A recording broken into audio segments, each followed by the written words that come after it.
ব্রাজিলের ড্রেসিং রুমে ভালোবাসার খবর গেল বাংলাদেশ থেকে। লাল সবুজের গল্প যেন ওদের সাথেও মিশে। সদরঘাট হয়ে আছে আর্জেন্টিনার ভেতরটা। ব্যাকআপ ছাড়াই কিভাবে ট্রফি রিটেইন করবে মেসিরা। বিশ্বকাপের নেক্সট এডিশনেও রোনালদো থামছেন না। মিডফিল্ড থেকে ফরওয়ার্ড লাইন সবখানেই সেরারা।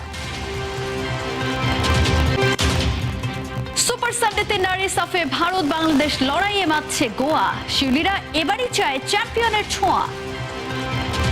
হাজার মাইল দূরের ব্রাজিল, কিন্তু বাঙালির হৃদয়ে তাদের জায়গা যেন একেবারে আপনজনের মতো।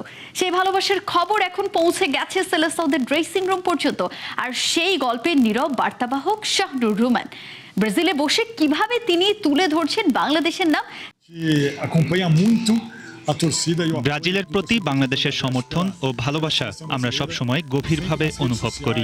সোশ্যাল মিডিয়ায় এবং বিভিন্ন ইন্টারঅ্যাকশনের মাধ্যমে আপনাদের এই আবেগ আমাদের চোখে পড়ে। তাই আমি অনুরোধ করব, আপনারা এভাবেই আমাদের সমর্থন দিয়ে যান। বিশ্বকাপে চ্যাম্পিয়ন হওয়ার যাত্রায় আপনাদের এই ভালোবাসা আমাদের জন্য অত্যন্ত গুরুত্বপূর্ণ। বাংলাদেশে ব্রাজিলের পাগলাটের সমর্থকদের জন্য এমন একটি বার্তা কি ঈদের উপহারের চেয়ে কম কিছু? যে দলটার জন্য এত আবেগ, এত উন্মাদনা, সেই দলটির মুখে বাংলাদেশের নাম শোনাও যেন হৃদয়ে অন্যরকম নাড়া দেয়। ভাষা, সংস্কৃতি কিংবা জীবনযাপন কোনো কিছুতেই ব্রাজিলের সঙ্গে বাংলাদেশের মিল নেই। তবুও সেলেসাওদের প্রতি বাঙালির সীমাহীন ভালোবাসা। গোলাকার একটি ফুটবলই পৃথিবীর দুই প্রান্তের এই দূরত্বকে বছরের পর বছর ধরে মুছে দিয়েছে। বিশ্বকাপ এলেই বাংলাদেশের গ্রাম থেকে শহর, অলি থেকে ছাদ, সবখানে উড়ে ব্রাজিলের হলুদ সবুজ পতাকা। নেইমার, ভিনিসিয়াস কিংবা সেলেসাওদের জন্য এই উন্মাদনা এখন আর অজানা নয়। বাংলাদেশের এই পাগলাটে ভালোবাসার খবর পৌঁছে গেছে ব্রাজিল ফুটবলের অন্দরমহল পর্যন্ত।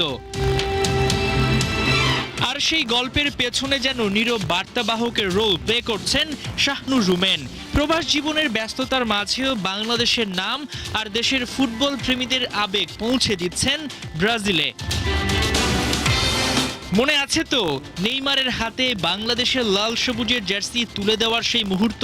শুধু সেটুকুই নয়, ব্রাজিল ফুটবল কনফেডারেশনের প্রেসিডেন্টের কাছ থেকে বাংলাদেশের জন্য শুভেচ্ছা বার্তা আনা, গ্রানজা কোমারি থেকে ব্রাজিল ফুটবলের কর্মকর্তাদের ভিডিও বার্তা সংগ্রহ করা, ব্রাজিল জাতীয় দলের কাছে বাংলাদেশের আবেগের গল্প পৌঁছে দেওয়া, সবই করছেন রুমেন। তার কাছে এগুলো শুধুই কন্টেন্ট নয়, বরং বাংলাদেশের কোটি কোটি ব্রাজিল সমর্থকের আবেগকে সেলেসাওদের সামনে তুলে ধরার এক আন্তরিক প্রয়াস। বলা যায়, লাল সবুজকে ব্রাজিলের কাছে পরিচয় করিয়ে দিতে নীরব সৈনিকের মতো কাজ করে যাচ্ছেন সিলেটের এই সন্তান। বাংলাদেশের এই ভালোবাসা ছুঁয়ে গেছে সেলেসাওদের হৃদয়ও। তাই তো বিশ্বকাপের মঞ্চে ওঠার আগে বাংলাদেশের সমর্থনকে শক্তি হিসেবে দেখতে চায় তারা। ইনস্টাগ্রামে সিবিএফ এবং ব্রাজিল জাতীয় দলকে অনুসরণ করুন। জাতীয় দলের সব খবর, ছবি, ভিডিও এবং তথ্য সেখানে পাবেন। আমরা আপনাদের সমর্থনের উপর অনেক ভরসা করি। বাংলাদেশের শক্তি ও ভালোবাসা নিয়েই আমরা বিশ্বকাপে চ্যাম্পিয়ন হওয়ার গল্প লিখতে চাই। স্বপ্নের মঞ্চে শেষবারের মতো দ্য কিং লিওনেল মেসি, কিন্তু তার অপরাজেয় দুর্গের দুই প্রান্তে ঘাপটি মেরেছে এক অদৃশ্য দানব। দুর্বল ফুলব্যাক, ওপরে ফিটফাট হলেও ভেতরে যেন একেবারেই সদরঘাট। মলিনা কিংবা তাগলিয়াফিকোর কোনো যোগ্য ব্যাকআপই নেই দলে। এক ইনজুরি বা লাল কার্ডে তাসের ঘরের মতো ভেঙে পড়বে পুরো রক্ষণ। ডানাকাটা পাখির মতো ছটফট করবে আক্রমণ ভাগ্য। সময় গেলে কিন্তু সাধন হবে না। তীরে এসে কি ডুববে নাবিক মেসির তরিটা, নাকি স্কালোনির রক্ষণ কৌশল ভিন্ন? বিস্তারিত থাকছে রিপোর্টে। থিয়েটারের পর্দা উঠছে, মঞ্চে দাঁড়িয়ে এক মহাকাব্যিক ট্র্যাজেডির নায়ক। তার হাতে সোনা ট্রফি, কিন্তু পায়ের নিচে কাঁপছে মাটি। 2026 বিশ্বকাপের রণক্ষেত্রে আর্জেন্টিনা যখন পা রাখছে, তখন কোটি ভক্তের মনে একটাই প্রার্থনা, লিওনেল মেসির মহাকাব্যের শেষ অধ্যায়টা যেন অশ্রু ভেজা না হয়। কিন্তু নিয়তির কি নিষ্ঠুর পরিহাস! যেখানে আক্রমণ ভাগ আর মধ্যমার যেন গ্রিক দেবতার মতো অপরাজেয়, ঠিক সেখানে রক্ষণের দুই প্রান্তে ঘাপটি মেরে বসে আছে এক অদৃশ্য মানব। কিন্তু আসল সমস্যাটা কোথায়? এক কথায় বলতে গেলে দুই ধারের দুই পাহারাদারকে নিয়েই মাথা ব্যথা। ফুটবলে মাঠের দুই প্রান্ত আগলে রাখার দায়িত্ব যাদের, সেই প্রহরী দুই ফুলব্যাক। আর্জেন্টিনার আক্রমণ ভাগ আর মিডফিল্ড নিয়ে কোনো চিন্তা নেই, সেখানে সবাই একজন জাদুকর, কিন্তু বিপত্তে বেঁধেছে এই দুই ধারের রক্ষণ নিয়ে। মোদ্দা কথা, আসলে ক্ষতি কি হতে পারে? পাখি আছে তবে তার ডানা নাই, বিষয়টা হবে একেবারেই এমন। দুই পাশের উইং যদি সচল না থাকে তবে আর্জেন্টিনার আক্রমণ ভাগ ডানা কাটা পাখির মতো ছটফট করবে, আর তাতে দ্য আলটিমেট শোম্যান মেসির উপর পড়বে বাড়তি চাপ। নিচ থেকে বল ঠিকঠাক ওপরে না উঠলে মেসিকে বারবার নিচে নেমে আসতে হবে, আর মেসি গোলপোস্ট থেকে দূরে থাকা মানেই প্রতিপক্ষের পোয়া বাড়ে।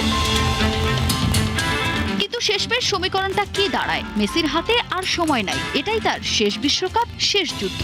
এখানে কোনো যদি বা কিন্তুর তো জায়গাই নাই। কথায় আছে, সময় গেলে সাধন হবে না। স্কালোনিকে এখনই টুর্নামেন্ট চলাকালীন এই ফুটোটা মেরামত করতেই হবে, তা না হলে নকআউট পর্বের কোনো এক অভিশপ্ত রাতে এই একটা ছোট ভুলের কারণে কোটি ভক্তের হৃদয় ভেঙে হবে চুরমার। তীরে এসে ডুবতে পারে নাবিক মেসির তরিটাও।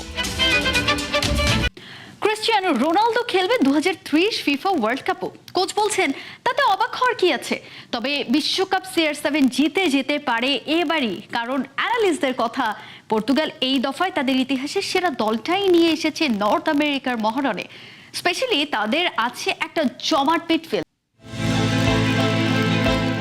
সবাই বলছে এটাই শেষ বিশ্বকাপ, কিন্তু পর্তুগালের ম্যানেজার রবার্তো মার্টিনেজ দিলেন ভিন্ন এক বার্তা। কাদেনাসের রেডিওতে দেয়া এক সাক্ষাৎকারে পর্তুগালের কোচকে জিজ্ঞেস করা হয়েছিল 2030 বিশ্বকাপে রোনালদো খেলতে পারবে কিনা। তখন 45 বছর বয়স হবে তার। মার্টিনেজের জবাব ছিল সংক্ষিপ্ত কিন্তু স্পষ্ট, কারো এটা নিয়ে সন্দেহ করা উচিত না, সে এটা অর্জন করেছে। নিজের 6 নম্বর ওয়ার্ল্ড কাপ মিশনে CR7 এর সাথে আছে সম্ভবত পর্তুগালের ইতিহাসের সবচেয়ে প্রতিভাবান দলটা।